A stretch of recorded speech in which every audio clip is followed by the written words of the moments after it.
Praise the Lord. യേശുവിൽ പ്രിയപ്പെട്ട സഹോദരങ്ങളെ, വചനശക്തി ശുശ്രൂഷയിലേക്ക് യേശുവിൻ്റെ നാമത്തിൽ നിങ്ങളെ സ്വാഗതം ചെയ്യുന്നു. നാം ഇന്ന് കേൾക്കുന്ന വചനഭാഗം വിശുദ്ധ ലൂക്കായുടെ സുവിശേഷം 11-ാം അധ്യായം അതിലെ 13-ാം വാക്യമാണ്. അവിടെ നാം ഇപ്രകാരം വായിക്കുന്നു: മക്കൾക്ക് നല്ല ദാനങ്ങൾ നൽകാൻ ദുഷ്ടരായ നിങ്ങൾക്ക് അറിയാമെങ്കിൽ സ്വർഗസ്ഥനായ പിതാവ് തന്നോട് ചോദിക്കുന്നവർക്ക് എത്രയോ അധികമായി പരിശുദ്ധാത്മാവിനെ നൽകുകയില്ല. എത്രയോ അധികമായി പരിശുദ്ധാത്മാവിനെ നൽകുകയില്ല. എത്രയധികമായി സ്വീകരിച്ചാലും, അളവ് കൂടാതെ സ്വീകരിച്ചാലും നമുക്ക് തികയില്ല. എത്രയോ അധികമായി, അളവ് നോക്കാതെ, അളവില്ലാതെ ദൈവം പരിശുദ്ധാത്മാവിനെ തരും എന്ന് വാഗ്ദാനം ചെയ്തിരിക്കുന്നു. നാം ചോദിക്കുമ്പോൾ ദൈവം മടി കൂടാതെ, അളവ് കൂടാതെ നമുക്ക് തരാമെന്ന് നമുക്ക് വാഗ്ദാനം തന്നിരിക്കുന്ന പരിശുദ്ധാത്മാവ്. എൻ്റെ പ്രിയപ്പെട്ട സഹോദരങ്ങളെ, പന്തക്കോസ്ത തിരുനാൾ അടുത്തെത്തി. തിരുസഭയോട് ചേർന്ന് നാം ഈ തിരുനാളിനായി ഒരുങ്ങുകയാണ്.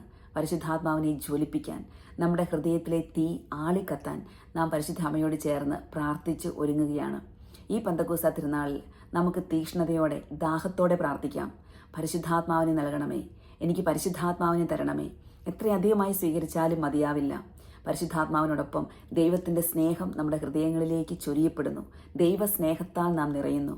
ജ്ഞാനത്തിൻ്റെയും വിവേകത്തിൻ്റെയും ആത്മാവ്, ഉപദേശത്തിൻ്റെയും ശക്തിയുടെയും ആത്മാവ്, അറിവിൻ്റെയും ദൈവഭക്തിയുടെയും ആത്മാവ് നമ്മുടെ ഹൃദയങ്ങളിലേക്ക് വരുന്നു. ജ്ഞാനത്തിൻ്റെ പുസ്തകത്തിൽ നാം വായിക്കുന്നുണ്ട്: കർത്താവെ, അങ്ങയുടെ പരിശുദ്ധാത്മാവിനെയും അങ്ങയുടെ ജ്ഞാനത്തെയും ഉന്നതത്തിൽ നൽകിയില്ലെങ്കിൽ അങ്ങയുടെ ഹിതം ആരറിയും? ദൈവഹിതം അറിയാൻ പരിശുദ്ധാത്മാവിനെ വേണം. അങ്ങനെ പരിശുദ്ധാത്മാവിനാൽ നിറഞ്ഞ് നാം ദൈവത്തിൻ്റെ സാക്ഷികളായി ജീവിക്കും. ദൈവത്തിൻ്റെ വചനമനുസരിച്ച് ജീവിക്കും. നമ്മുടെ ഹൃദയം മാറും. നമുക്കൊരു പുതിയ ഹൃദയവും ഒരു പുതിയ ചൈതന്യവും ലഭിക്കും. നമ്മുടെ ശിലാഹൃദയം മാറി നമുക്കൊരു മാംസല ഹൃദയം ലഭിക്കും.